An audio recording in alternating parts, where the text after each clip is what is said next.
Good evening, everyone. Highly exhilarated and invigorated to wish you all a hearty good evening. During the pandemic, I'm reminded of John Keats' lines where youth grows pale, spectre thin, and dies. I know we are living in these difficult times, arduous times, facing all sorts of trials and tribulations, but this too shall pass. Reverse has come up with an excellent initiative.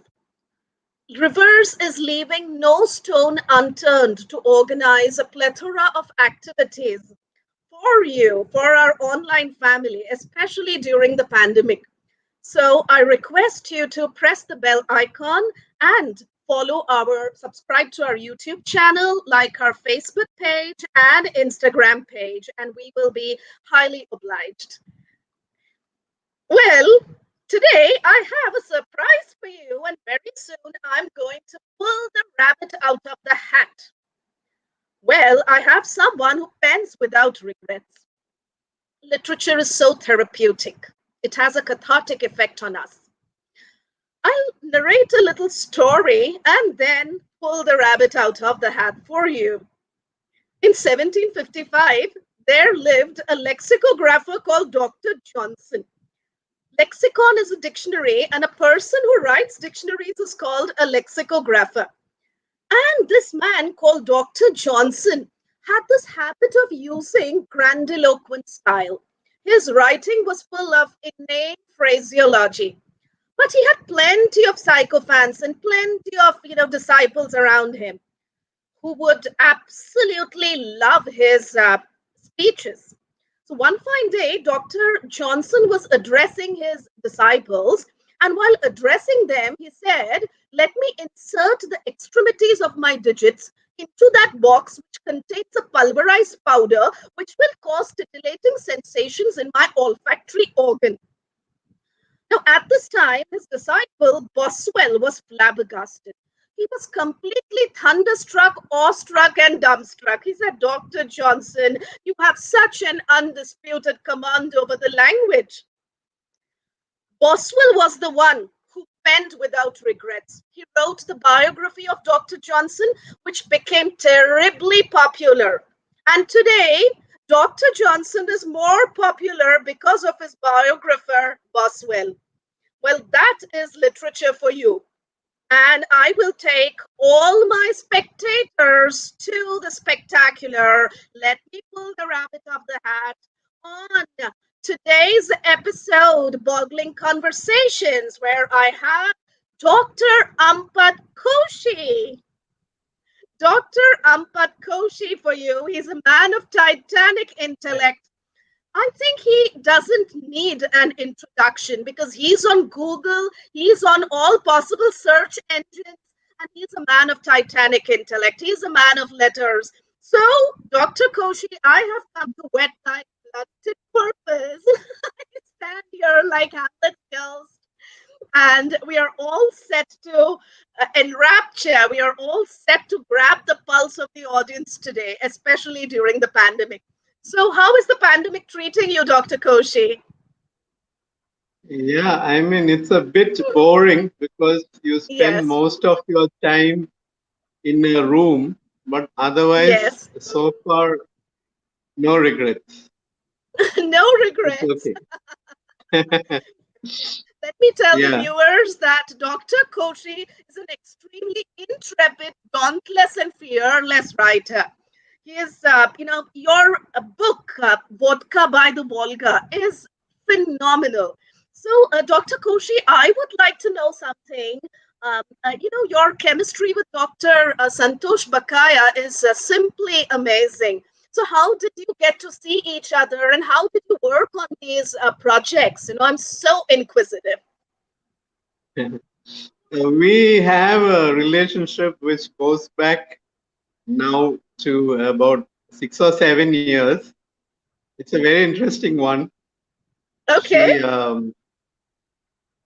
She, she is someone that I connect with because it's very strange. Yes, yes, whenever, I mean, because she comes from one end of India, she comes from Kashmir actually, and I yes, come from the yes. other end. But North we and both South. have startling affinity Chemistry. Yes. Yeah. because of the books we have read. When we met, I found out that she's one of the few people Voracious reader. Yeah, yeah, yeah. who's a voracious reader and reads me and understands my intertextual Absolutely. references. Yes, And I am yes, one of the absolutely. few people who I feel that she relates to me in the same way that when I read her, I understand her references. Correct. Oh, here, Paddy Ma, Padmaja Iyengar Paddy is here. I would just like to say hi. Thanks for joining us. So many viewers have joined us, and it feels Uh, amazing. This is like you're boosting our morale. Hi Paddy, hi Lily, hi Yeah, Satbir, Lily hi has joined. Vinita Narula, hi Gauri Sunita, and Gauri and Satbir. Yeah. Satbir ji has joined. Satbir Gauri, says you're Gauri Dixit. looking charming. How lovely. Dr. Koshi, you just mentioned that your chemistry with Dr. Santosh Bakaya is amazing, and both of you have read copiously and voraciously, and that actually brings the two intellectually stimulated people together on, multiple projects. And each project is, far better than the other. And let me tell the viewers that Dr. Koshi has instituted Rural International Award, and Dr. Bakaya has been the recipient of the award.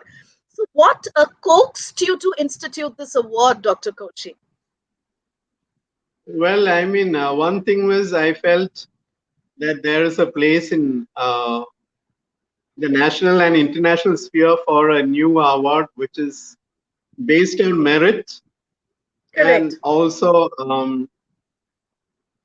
uh, based on writing in English Yes.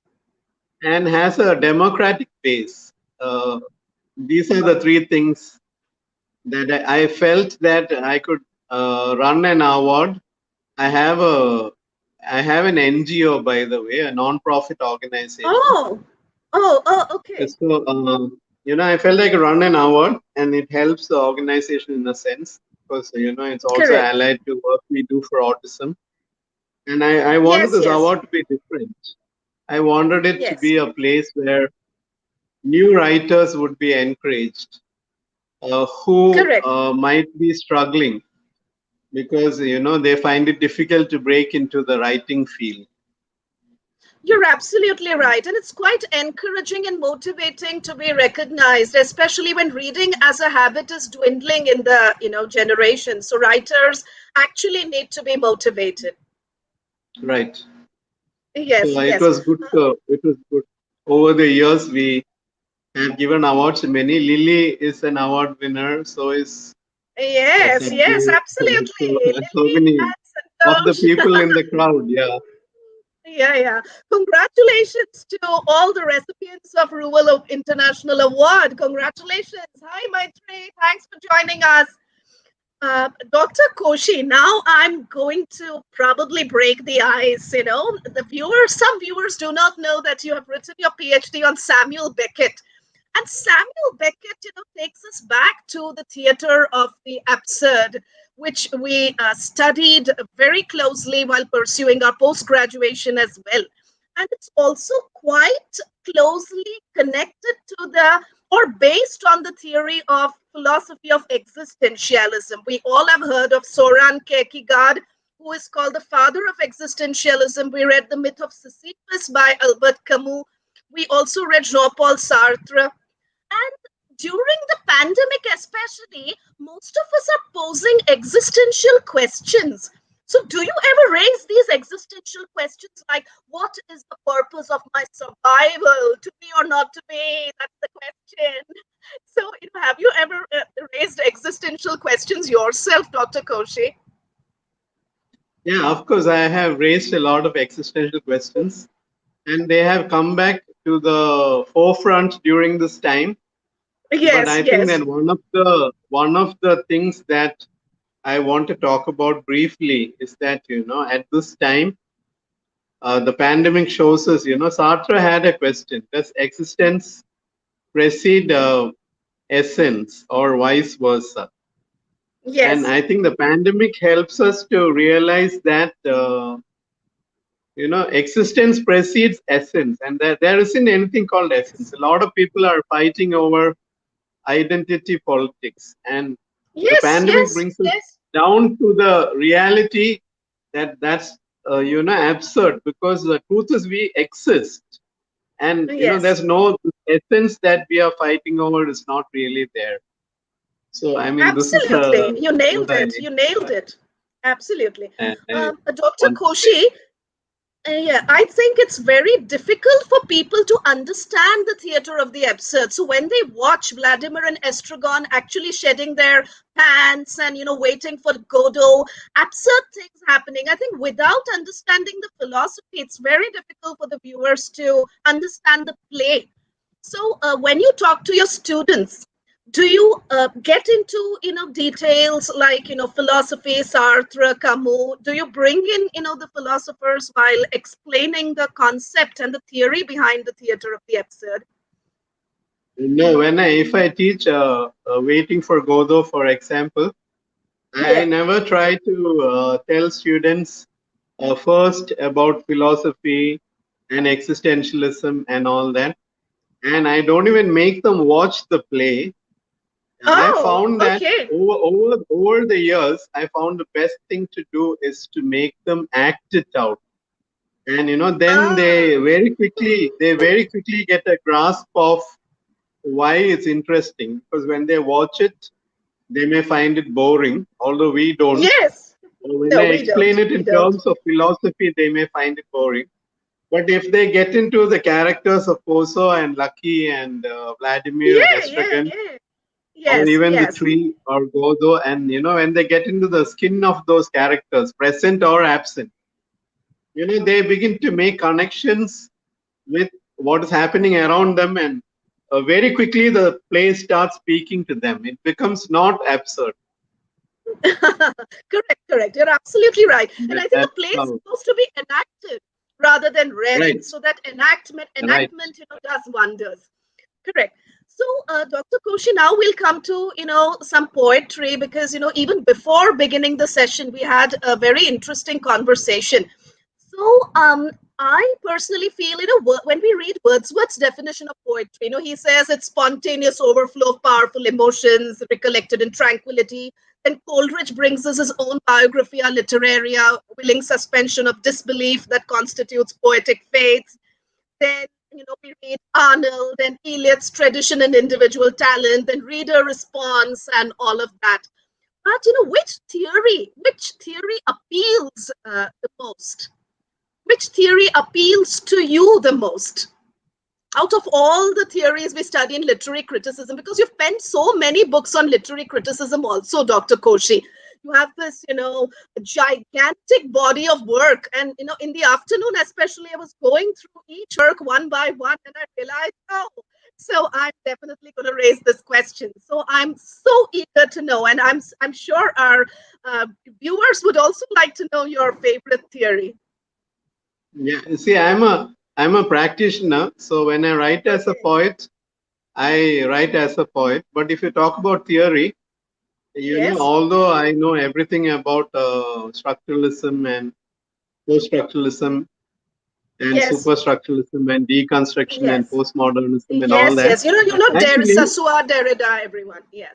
yeah, Derrida. Actually, I come from I stop more or less with T.S. Eliot, so I can say that the critics who have really influenced me are Ruskin, Arnold, T.S. Eliot, Ah, okay. and All right.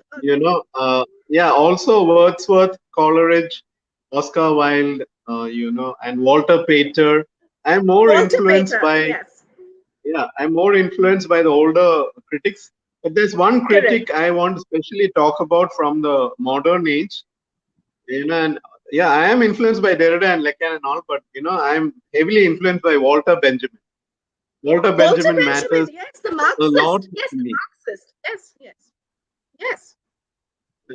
I don't know whether he matters as a Marxist or a Jew, but To me, his theories on aesthetics have made a big impact on me, yes, especially when yes. you connect them to modern life and You're absolutely right, technology. Dr. Kursi. Yes, yes, you're absolutely right. See, I worked on Bertolt Brecht, so I probably, read the Marxist part, and most of his theory has Marxist overtones. But as you said, his contribution to the theory of aesthetics is what deserves a special mention. Yeah, it's So, very yes, powerful. Yeah. Walter Benjamin. Very powerful, yes.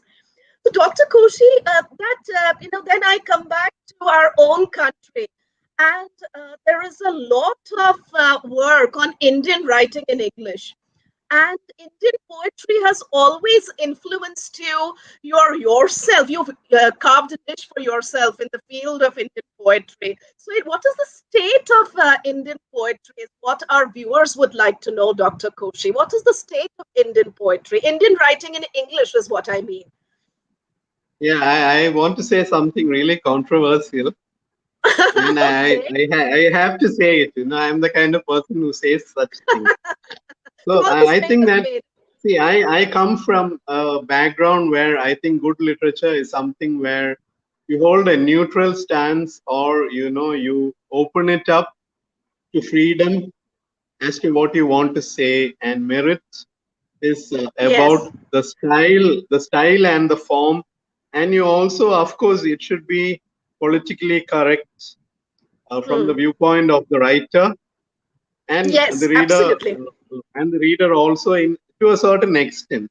So I come from that kind of Yes. background. But what I see today in Indian poetry is, I want to say this. Okay, I'm very sorry to say this. Indian poetry writing in English, I feel that now it's just divided into many silly camps based on religion, Ah, caste, ah, class, networking, yes. contacts, friendship, and into many subcultures and other mundane matters, rather than on an idea of what great literature is or writing should be, to measure Yes. yourself against which earlier times had, or trying to reach equal or surpass it. Yeah, I'm sorry to say this, but That's I don't fine. try to keep track of modern Indian poetry writing in English, simply Mhm. because I don't feel that it's done anymore by people who up to sometime. I mean, they don't really read all the poets, and they are not looking at it in terms of style or form, but in terms of, do I know this Absolutely. person? And, Yes, is he yes. recommended by that other person who I know and respect? And, I don't think that it's Yes, as yes. objective as it should be or used to be. Dr. Koshi, so do you think, again, in postmodernism, we are going back to the neoclassicists? They were so judgmental. They formed, a liberal party and a conservative. We called them Whigs and Tories in those days. And the literature was so vituperative, so caustic, so malignant. And the comments would actually, hurt the readers. So I'm just trying to ask you, should literature be vindictive? Or should it actually, we talk about catharsis, we talk about therapy. I don't think literature should get controversial. I mean, you are free to comment. No, I don't think that good literature is ever vindictive.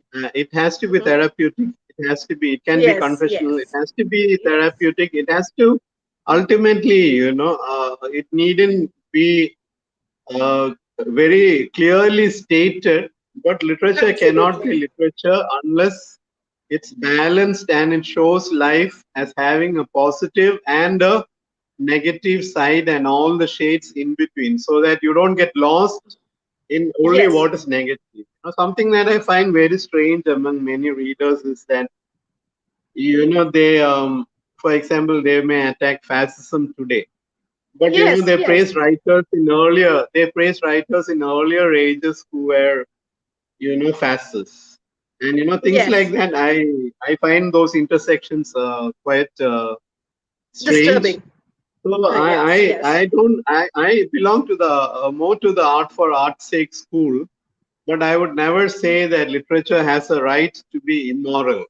I will never say that. Yes. It can But be I amoral. never, It can be yes, moral. yes, It can be a amoral. mix of morality and immorality and amorality and all that, but it cannot be immoral. Wonderful. Wonderful. So you said that you believe in art for art's sake and not art for life's sake. So it's art like pre-Raphaelites. You actually think like pre-Raphaelites, art for art's sake. So even when you read a poem like, Blessed Damozel, you're not going to find it immoral, isn't it? Because, you're looking at the art, you're looking at creativity. Which poem? Which poem? Can you just repeat that? I said Blessed Damozel. No, I mean, Blessed Damozel, I don't find it immoral at all. I mean, it's Immoral about at a all. woman. Yes, yes. Yes. No, it's about a woman who goes to heaven Beauty and of is a praying woman. to God for her lover to, not be sent to hell but to heaven. I mean, how can you call Yes. that immoral? Absolutely. But the And critics, they were so harsh. They just, passed a malignant comment and, just criticized the pre-Raphaelite poets. But I think that those poems are beautiful. but they were criticizing in the 19th century, but now we are in the Now in we are in 21st century. 2021. Yes, yes. Yeah. So I Yes, don't yes, think the same rules absolutely. apply. Apply. Absolutely. Dr. Koshy, I have an interesting, question for you. Now, the question is, who is your favorite author, and what is your definition of masterpiece? When we say literary masterpiece, what flashes in your inward eye? I mean, do you mean internationally or nationally? Internationally now, internationally. Yeah, I just when I think of masterpieces. For example, I think when I think of something like scripture, I automatically think about the Bible and Mahabharata and Ramayana because that is my background. Or when I Correct. think of the novel, I think of something like uh, uh, Catcher in the Rye. That's a novel Ah, that has yes, really influenced me yes, heavily. I think of yeah. Dostoevsky and Tolstoy. I think of Idiot, idiot. Dostoevsky's Idiot. yeah, Idiot, of course, Brothers Karamazov, Crime and Punishment, all his novels, Yes, Tolstoy's yes, novels, and of course, I yeah. think of that great American writer, To Henry Kill a James or Mockingbird, To Kill a Mockingbird, oh yes, yes, and yes. To Kill a Beckett Mockingbird. Joyce. Yes, So that's novel. yes, If you come to poetry, I mean, so many poets, even Blessed Damozel, yes, where there's yes. a description of how she's leaning on the bar of heaven with her Yeah, even the bosom and bosom making it that she warm and leaned yeah, on me. Yes, and yes, making it warm and all that. So I mean, there are many great poets. I mean, I don't know. yes. It's the same in non-fiction. It's the same in. I wouldn't say I have only one writer. There are too many. But Okay, all you right. see most of them. You see that I don't talk so much about things that happened after maybe 1970, 1980 so much. Yes, yes. I I mean, did get right. I keep going more and more back into the past, while everyone else Yes, goes more and more into the present and the future. but that means you're looking at classics, Dr. Koshy. You're looking Yeah. at So classics. the other question you asked about what is a masterpiece? Yes. A masterpiece for me is something that I feel that when I read, it will endure. I mean, even if it's written today or it was written in the past, I feel that people find something in it that is of enough value. It's not manufactured consent, but I think that there's something in it that overrides that. So it will live Yes. for ages. It will continue Ever, to live. You ever. can't kill it. You Absolutely. can't kill it. Yes. Yes. Otherwise, you're writing a periodical. There is a difference between a classic and a periodic text. Right. So, obviously, yes, something that lives forever. What a beautiful answer, Dr. Koshi. So, that reminds Ray me. Bradbury's. Have you read Ray Bradbury's 451 Fahrenheit? Yes, yes, I Fahrenheit have. I have. 451. I Yes, think that yes, gives a very yes. good definition of what a masterpiece is. Masterpiece is all about. Yes, yes, Yeah. absolutely.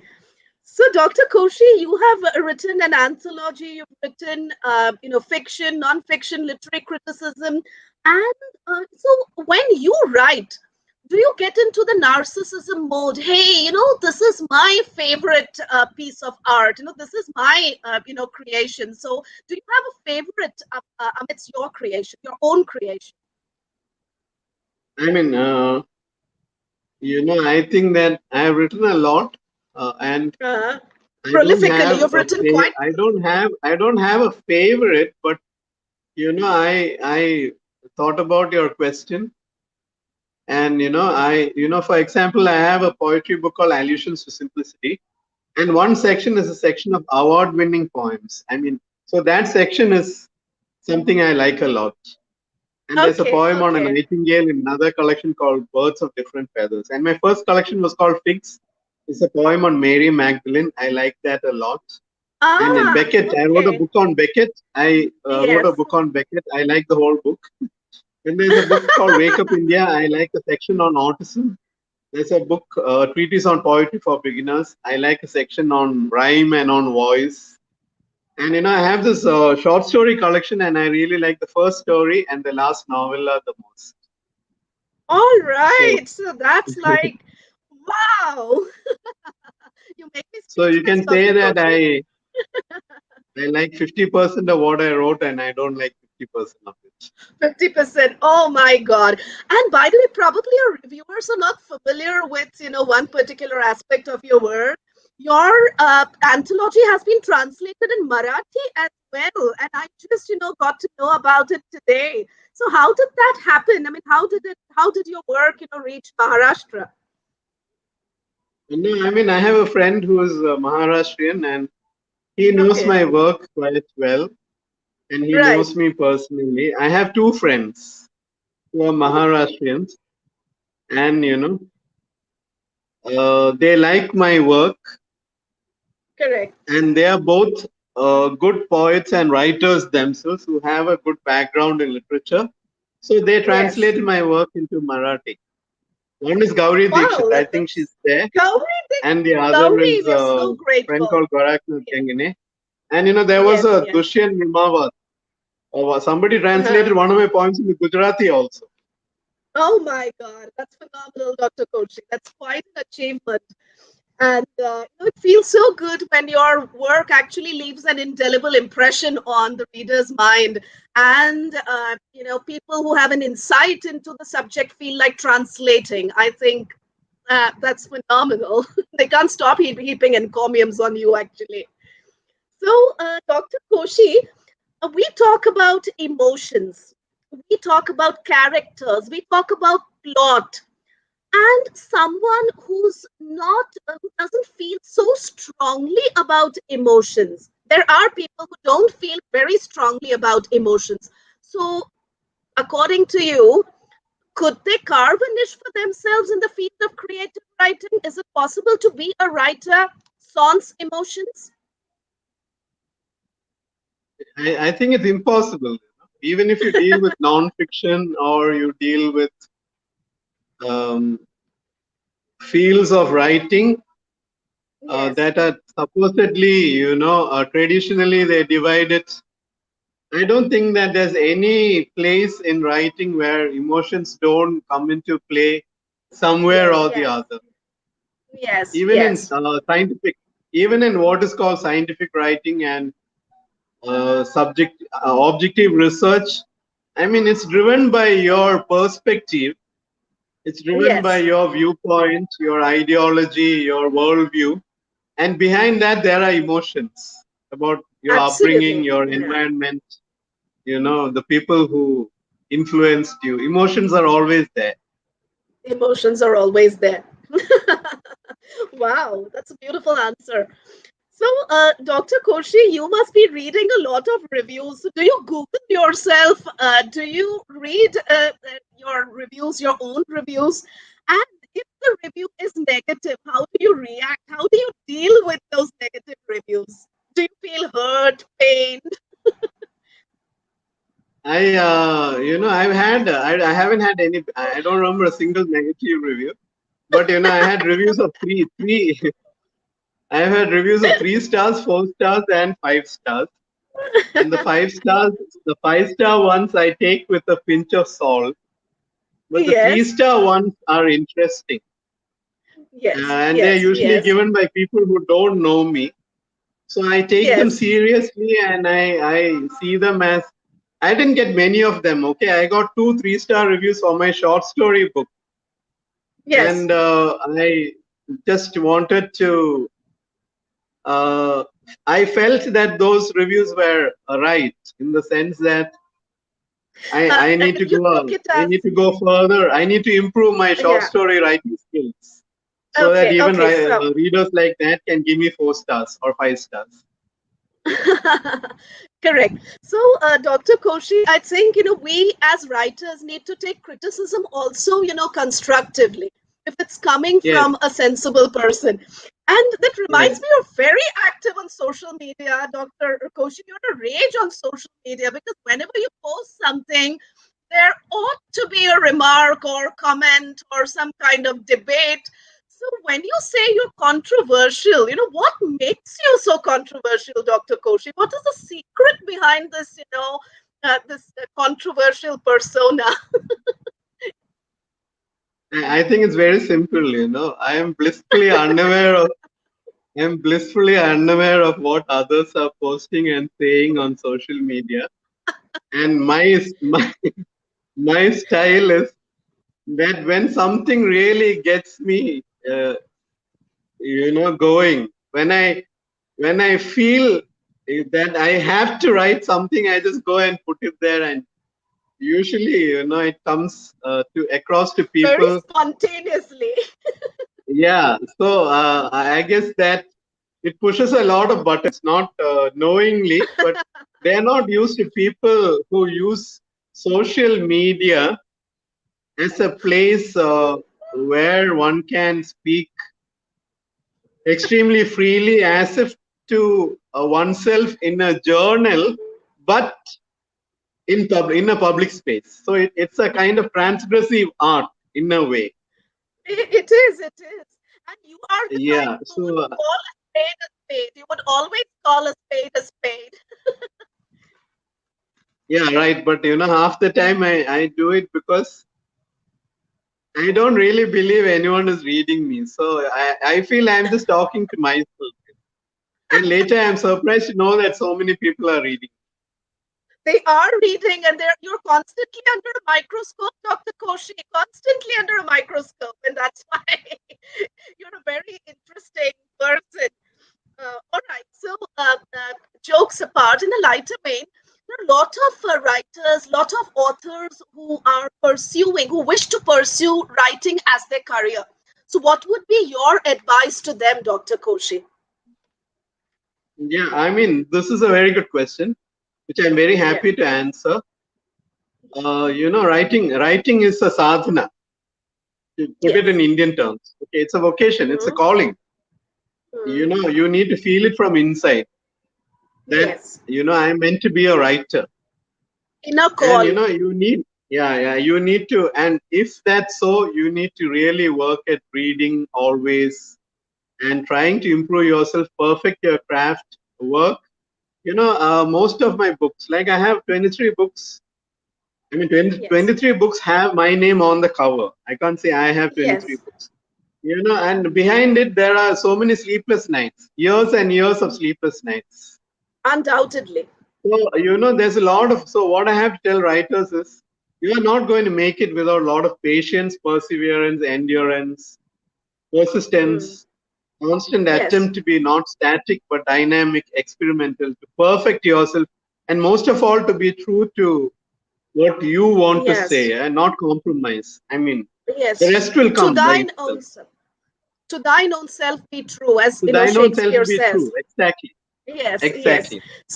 Yes, and as you said, it requires, your sadhana. I loved the word sadhana, your indefatigable efforts. It's a meditative kind of an activity. So it can't be taken with a Correct. grain Yeah. of salt. Yes, you're Correct. absolutely right.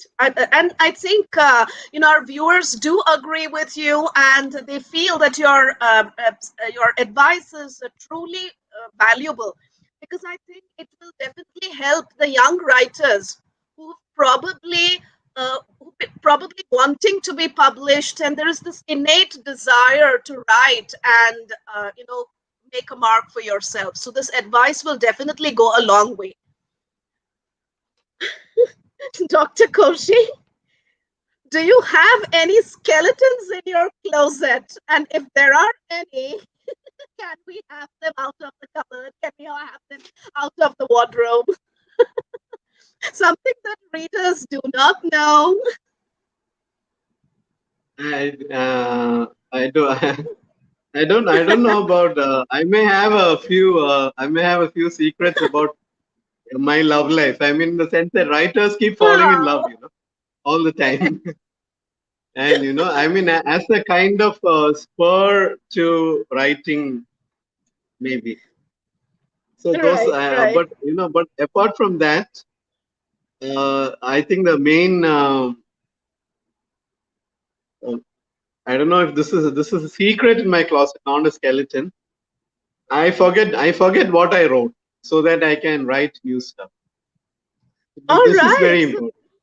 so you sink into the oblivion. You get oblivious Yeah, of yeah, I what you've sink it. written. I sink it into oblivion. If you ask me what did you write earlier, I find it difficult to recollect Oh because my God! otherwise I can't write because I want to write about 100 books, and I can't do that if I remember all the things I wrote. You sound so much like Coleridge, Dr. Koshi, because after writing Kubla Khan and probably a Rime of the Ancient Mariner, Coleridge himself could not remember what he had written because he wrote it in a reverie kind of a mode. So it's so then you don't stagnate yourself. Probably it's good to experiment with new topics if you get oblivious of what you've written. Yeah. Yeah, yeah, So yeah. I mean, yeah, that's very important. I mean, you said like one of the words connected to writing is serendipity. Yes, yes, it is. Yeah, Yeah. and so you don't pay so much importance to what you already achieved because that way you never achieve it. Correct. Absolutely. So, Dr. Koshi, in spite of having so many laurels, you brought laurels to our country. You are such an accomplished person, a distinguished writer, but you managed to keep yourself humble, simple, and down to earth. So, what is the secret behind this simple man? Yeah, I mean, two things that I really learned is not to take what people think about me seriously, and Hmm. also not to take myself too seriously. I mean, I have a sense of humor where I laugh at what people think about me, and I laugh at what I think about myself also. So this keeps me sane and simple and humble. As a Yes, writer, it's a very important trait. You know, yes, uh, yes, I mean, not to write for your readers in a sense. Everyone says yes. it matters what your readers think. Did you get an award? Did you get a reward? I mean, all that's not important. What's important is that Mhm. when you write, you give it everything you got. You enter a state where you don't even know where that you exist. You give it so much that you cease to exist, and that's why you Correct, don't remember correct. what you wrote many a time. Yes, And yes. after that, those who really know when they read your stuff, they may not want to say it, they may not want to acknowledge it, but they know it's very good because you Yes, have yes, given it everything. absolutely. Dr. Koshi, I must say you have an unfailing sense of wit and an irrepressible sense of humor. Because most of the time, the reader has to be intelligent in order to understand what Dr. Koshi has written. So I think, wit is quite different from intelligence. And enlightenment is also quite different from intelligence. So I think, it's so amazing to, read your updates all the time. Yeah, I mean, there's a kind of, I mean, I'm sure you heard of the singers called Deleuze and Guattari. You Yes, must have heard yes. of Deleuze, Jules Deleuze. Yes, Jules yes, Deleuze. yes, yes, Yeah, yes. so he talks about a pattern called the rhizome, Yes, yes, he does. something called, a thought which resembles a rhizome. Hmm. And yeah, I have my own patterns in what I Yes. post, and unless readers are familiar with it, probably it doesn't make sense to them. They don't know what I'm posting. Actually, the other day, you're such a master punster. You were talking about the actual missile, but then, people were like, oh, what does this mean? And, the person didn't get the message. So this is what happens, especially when you can't read between the lines. Right? Yeah. Yeah. I Yeah. mean, that was, that was a bit disturbing. Yes, it was. Hi, It was. Vandita. Hi, But Maitreyi. Hi, Sangita. yeah. Shreya, Sangeeta, Hi, Maitre, lots Shreya. of viewers. Yes, yes. Lots of viewers are enjoying the show. And that reminds me, we have something really special for you, Dr. Koshy, on Boggling Conversations. Because, I call my conversations boggling. I have a rapid fire round for you. So are you ready? Because our viewers are Ready? I'm waiting with ready. I'm ready. bated breath. They're waiting with bated breath, Dr. Koshy. So name any two books that you grew up with. Any two Yeah, one books is, that you grew yeah, up reading. yeah, one is, there's a book by Enid Blyton called Family at Red Roofs. Uh-huh. And, these are children's books, but they mattered a lot to me. And then there was another beautiful book called, The Big Jump.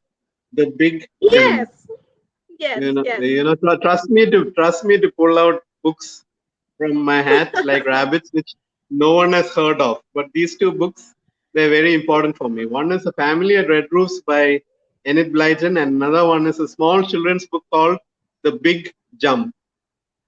Look at the smile on your face, Dr. Koshy. Your face lit up. You got so nostalgic while mentioning those books. Absolutely. So that's what childhood does to you. The best day. These are the best days of my life. Yeah. Yes, that's what childhood does to you. Dr. Koshi, you have a deep insight into literature, and you must have, studied the history of literature as well. Anglo-Saxon age, we have Middle Age, we have Elizabethan age, Restoration, Neoclassical, Romantic, Victorian, Modern, Postmodern. So, which age is your favorite, Dr. Koshi? Which age has, actually left an ineffaceable impression on your mind? Yeah, when I did my MA and doctorate, it was a modern age. In my BA, it was a romantic age, naturally. And then it was a postmodern age. It was a Yes. postmodern age towards the second Uh, half of my doctorate. Right now, it is a Victorian age. It's a Victorian age, believe it or not. I it find the is. It is. Victorian age absolutely fascinating. Ah. And amongst, Victorian age is, I think Benita has mentioned pleasure, unforgettable. Yes, she does agree with you that Victorian age is marvelous. After all, we had, Matthew Arnold, Browning, Tennyson, um, Ruskin. And, who can forget that Charles Darwin published his Origin of Species in 1859, which probably led to the conflict between science and religion. And a lot of poets got affected and by that, by the Industrial Revolution and the conflict between science and religion. So it's quite poignant and intense. So I totally agree with your choice. Marvelous choice, Dr. Koshi. Okay, that reminds me, you write for awards or rewards? I don't write for awards or rewards. I don't even send my stuff. I don't know how to, and I don't send my books anywhere to get an award or reward. I don't even know the process. I just can't be bothered. You The just only can't be award I bothered. want is that I should feel happy that I'm coming closer to what I really want to write. And if I connect with a few readers who are on the same wavelength, maybe I'm happy. I'm Wow. So telling you the that means truth. I don't take Yes, my book yes. to Jayanta Mahapatra and get him to sign it and take a photograph, or I don't apply to Yes. Sahitya Academy Award. I don't know how to apply to Sahitya Academy Award, to Sahitya Yes, Academy for an award. yes, I don't yes, know. I haven't, yes, not that I can't know. I don't know. I'm not yes. interested. I'm interested in writing. Well, that's such a, marvelous answer because you're a spontaneous writer and you don't crave for limelight. You don't swoon for limelight. And, this No, I don't. quality I is, don't. yeah, yeah, yeah. So, that's amazing. Dr. Koshi, you have a very interesting name. Dr. Ampat Koshy is what, I've been reading everywhere. Dr. Ampat Koshi. You must have realized that O. Henry and our Saki, Mrs. Packletide's tiger, Hector Hugh Munro, Nirala in Hindi literature. So many literators, wrote under a pseudonym. So, did you ever feel like, writing under a pseudonym?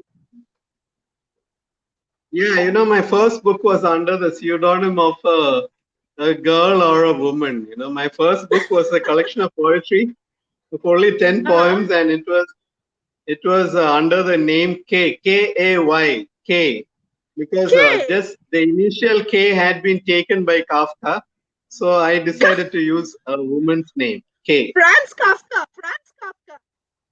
Yeah, yeah. All right. I thought you wrote under the pseudonym Dark Lady like Shakespeare. Talking about some lady. I've had lot of pseudonyms. I've used a Okay, lot of okay. pseudonyms. I've enjoyed using them. Yes, yes. And it's quite And interesting for the reader as well. yeah, one of my pseudonyms was as an Italian woman called Natalia Schiavone. Oh, does she Who exist, Dr. Koshi? No, she does. She existed as a she existed as a model in an Italian painter's work. Italian painter's work. I see. Okay, so fictional figure, a fictional character. But you were No, fascinated she by was the name. real. No, she was real. She Ah, was real, and she appears in his paintings. okay, She was a okay, very all right. beautiful woman. Ah, beautiful woman. Beautiful woman.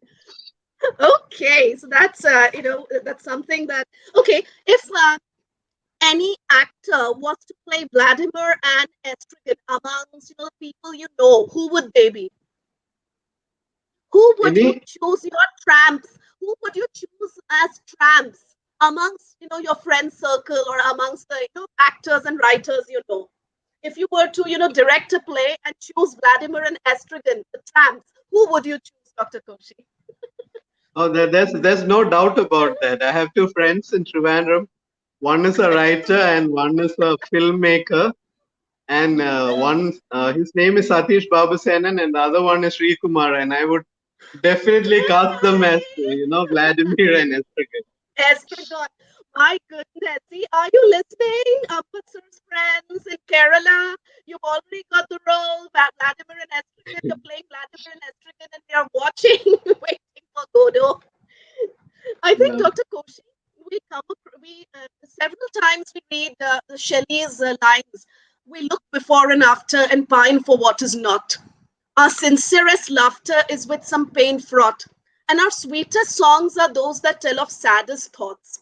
Sometimes we keep on waiting for a Godot. Now, Godot could mean something utopian, something unrealistic. But what is Godot according to you, Dr. Koshi? What is Godot?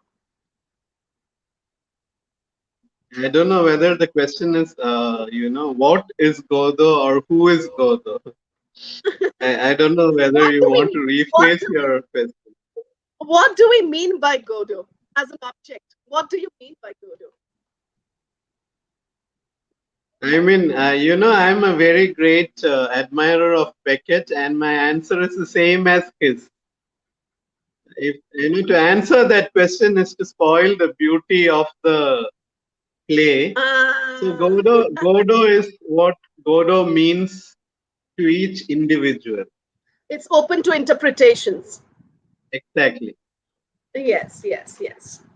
It Oh, changes well, from second to second and day to day and yes. time to time and place to place.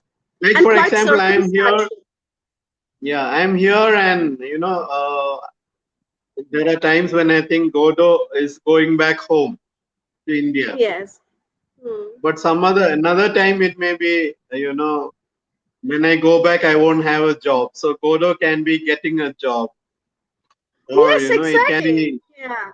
or if I'm thinking of human beings, Godo can be, about COVID going away. I mean, it can be anything. It's just that it's something It's we wait open for, to, which we hope yeah, for, and yeah, something good. yeah. We hope something good will happen to Yes, offset yes, absolutely. the bad things that are happening to us.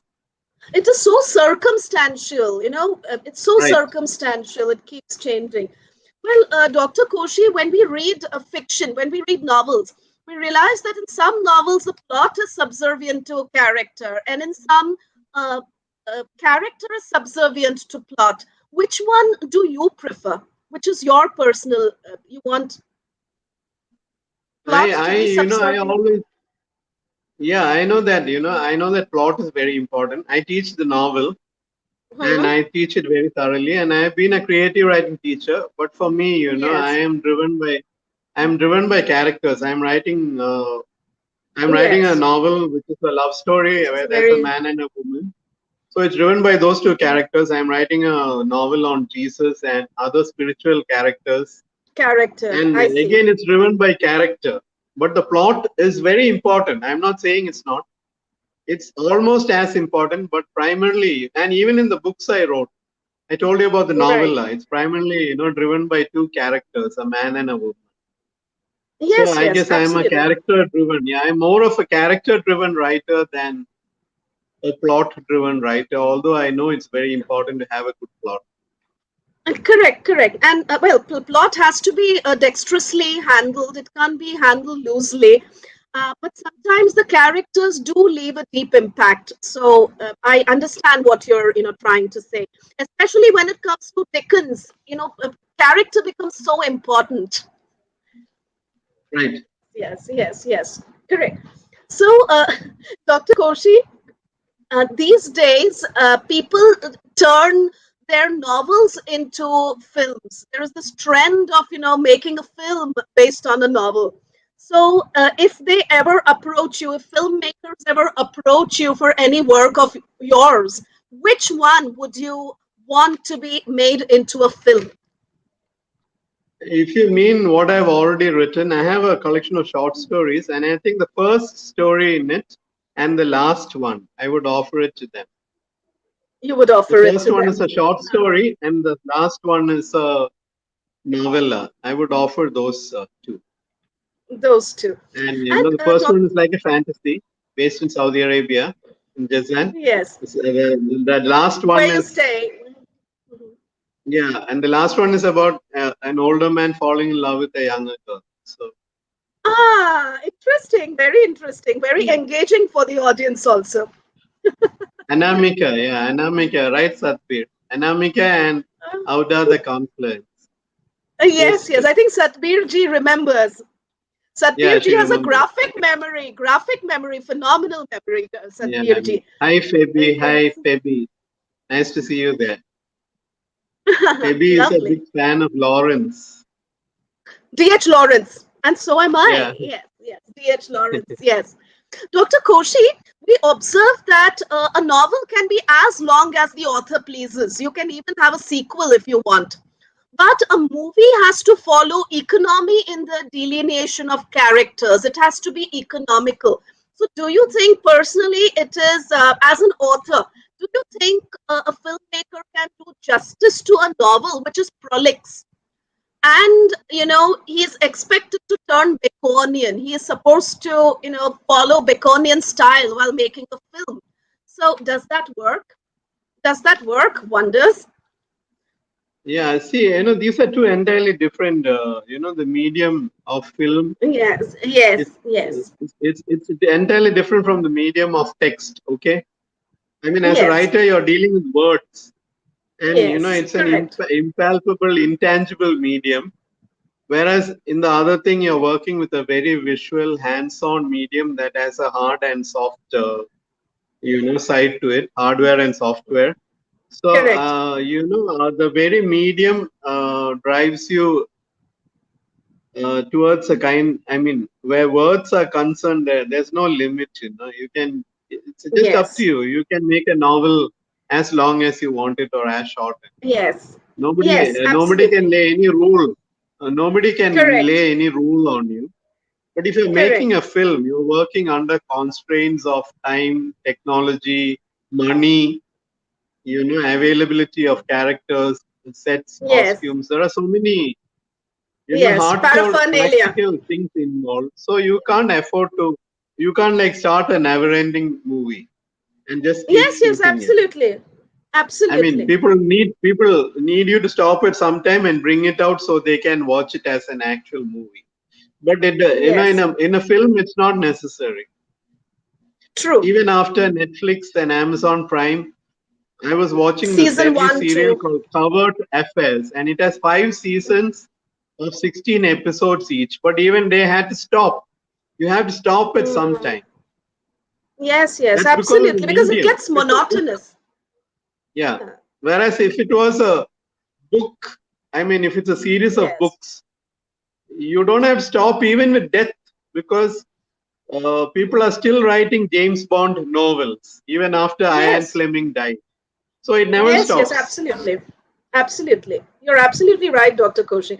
Okay, that reminds me of something really different from what we discussed. If you were to take three women authors on a date, who would they be, Dr. Koshi? Oh my God, I mean, I want to take so many women writers on dates. They're all from the past. But if They're you were all to from the choose three, past. they were all from the past. Yeah, But who would they no, be? Three women. Three women. please don't limit me in this. I want to be thoroughly polygamous. But I think that, yeah, George Eliot, Jane Austen, Emily Bronte, Faye Weldon, Wow. Angela Wow. Carter, Anais Nin. That's one woman I would really like to go on a date with. And then, yeah, Erika Young. I don't know if you have read these writers, Erika Young and Angela Carter and Angela Carter, Faye yes. Weldon. Faye Yes. Weldon. Yes, I yes. just loved them. I loved what I read. And yeah, I But would. all these are Agatha Christie. I mean, they're all women I would ah, like to date. Yeah, I would I like know. to date them. And okay, and where would you like to take them for a date? Where would you like to take them? See, it's different with each writer, right? I mean, I can't take all of them to the. I can't like Same take them place. all to the same hotel and like have a group date. Yes, yes, yes, correct. So you will have a private date with each author, one with Jane Austen, one with George Eliot, one with Emily Bronte, one with Angela Carter. Wow. Phenomenal, Yeah, Dr. Koshi, phenomenal. yeah. Okay. With Jane Austen, I can tell you clearly. I would like to go to Bath. Satbir ji says Nainital. Satbir ji says Nainital. Why don't you take them to Nainital, Dr. Koshi? You have an option. She is willing to Nainital. arrange it for you. Yeah, I can take them to Nainital. I have a date with. I mean, Santosh will kill me, but we are supposed to go to the Leader River and write a novel or two novels sometime. Ah, oh my God, what a plan! What a super plan! I'm sure you will have a blast, Dr. Koshi. You will have a blast. All right.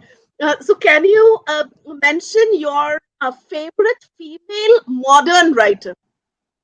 Female modern Favorite? writer.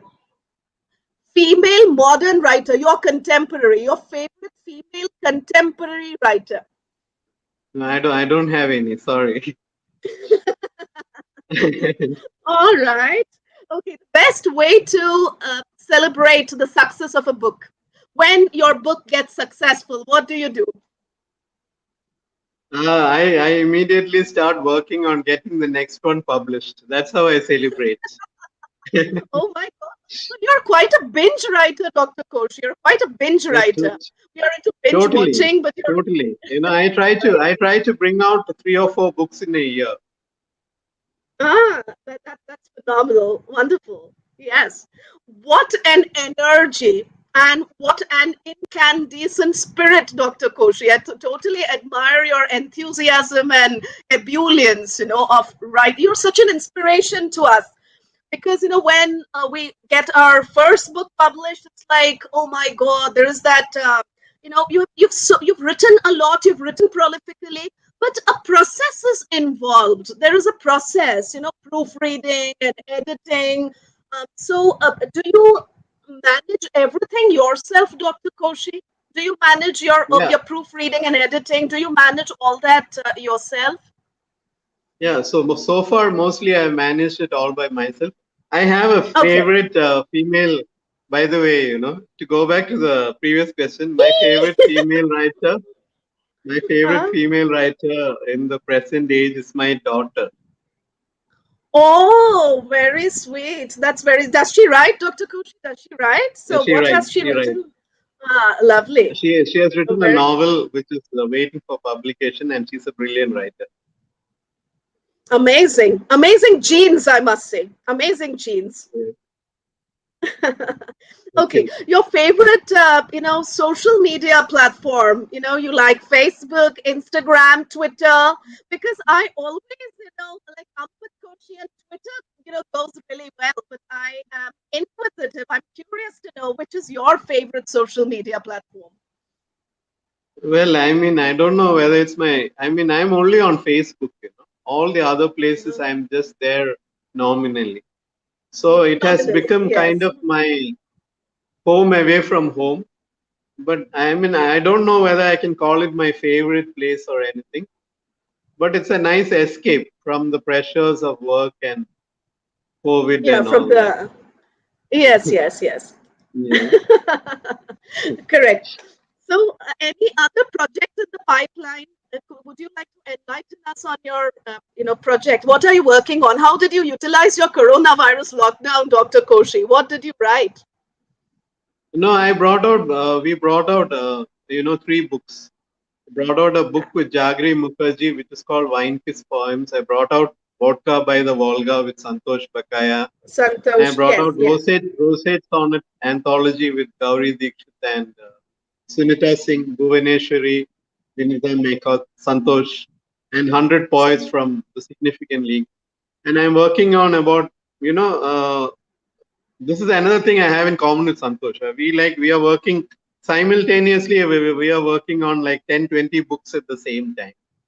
So I'm Oh working on my one on God. Bob Dylan. I'm working on one on Jesus. I'm working on a love story, a novel, 2 novels, and this book on Bob Dylan. I'm working on 2 books with Santosh, a collection of short stories, and a print version of Vodka by the Volga. I mean, so many books. I always work on about 10, 20 books because only then will 3 or 4 actually come out.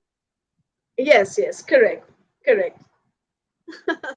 Okay, so Dr. Kochi, let's come to the last question now. The craziest female fan you've ever met. The craziest female fan.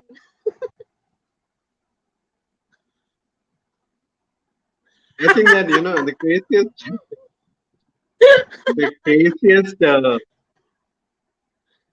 the craziest female fan I ever met was this lady who, you know,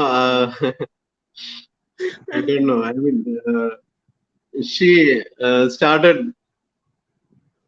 I Okay. don't think she's crazy. I Mm-hmm. consider her my best female fan. But Mm-hmm. she had collected almost all my books, but I think she stopped because they were coming out too fast, and it was becoming expensive, and there Okay, were too okay, many. okay. All right, all So right. that was nice. Yeah, So you should be making an ebook for her, Dr. Koshi, I think. You should be making an ebook for her. it's a Wow. bit. So Yeah, I just hope our viewers, enjoyed this boggling conversation with Dr. Ampat Varghese Koshy. What a man! What a man, I must say. Dr. Koshy, we have already, we are celebrating this, finale. We had a lovely time. I had a blast interacting with you. I had a hell of a time, Dr. Koshy. Thank you so much for being on Boggling Conversations. And thank you for being such a phenomenal writer, such a warm human. I think we cross paths with thousands of people in a lifetime, but hardly ever notice a lot of them. But there are a few who affect our outlook in an important way. So I'm so happy our paths crossed the way they did. Thank you so much, Koshi, for being with us. I hope the Yeah. viewers, enjoyed the session. Do give us your feedback, and do keep commenting. And we love you. You are our online family. Dr. Koshi, would you like to say goodbye to the viewers? Would you like to bid adieu for the day? Yeah, I mean, I want to thank you. It was very nice being interviewed by someone who has such a similar and thorough background in literature, Purnima. And I want to thank, Thank you so much. Afan, Yesvi, and Rivers. And, thank you Yes. for giving me so much time. It's 1 hour, 6 minutes. And thanks to all who came. I can't see who Yes. all are there. I want to thank you personally. Thank you, Reena. Thank you, Samriddhi. Thank you, all of you. I am thrilled that you are there, and I hope you enjoyed the conversation.